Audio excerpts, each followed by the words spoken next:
পোলে লাগিয়ে বলে, দেখেছেন আমরা রাস্তায় যদি না ঘুমাতাম, রাস্তায় যদি না শুতাম, বক্তব্য যদি না দিতাম, এরা করতো না।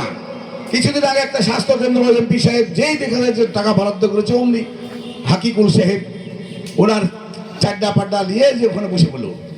এইরকমই জগাই মাধাইরা, এদের এই জগাই মাধায় যারা আছে তাদের সম্পর্কে একটু সাবধানতা রাখতে হবে। যার দ্বারা উন্নয়ন হচ্ছে, সেই দলের পরিচালিত সরকারের যে সমস্ত বোর্ড, তাদের প্রতিনিধি যারা আপনাদের এলাকায় থাকবে, তাদেরকে অবজ্ঞা করা যাবে না। বুঝতে হবে, এই এলাকার প্রত্যেকটা তৃণমূল কর্মী বুঝতে হবে, এইরকম উন্নয়ন কিন্তু বিগত দিন কোথাও হয়নি। এটা রেকর্ড বলা যায়। আমরা ওই কংগ্রেসের এক সময় প্রধান ছিলাম, 34 বছর বাম জামানায় এই দেশে রাজ্য সরকার বামফ্রন্টে ছিল, কিন্তু এত কাজ আমরা দেখিনি।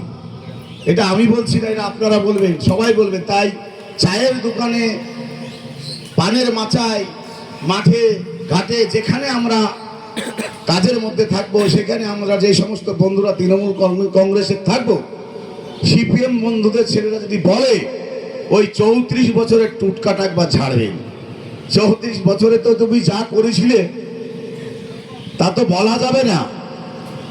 আমরা তো 10 বছর, এই সবে 11 সালে ক্ষমতায় আসার পর সারা বাংলা ঘা চকচকে, সঙ্গে সঙ্গে প্রত্যেকটা ব্যক্তিগত উন্নয়ন তো সবাই জানেন।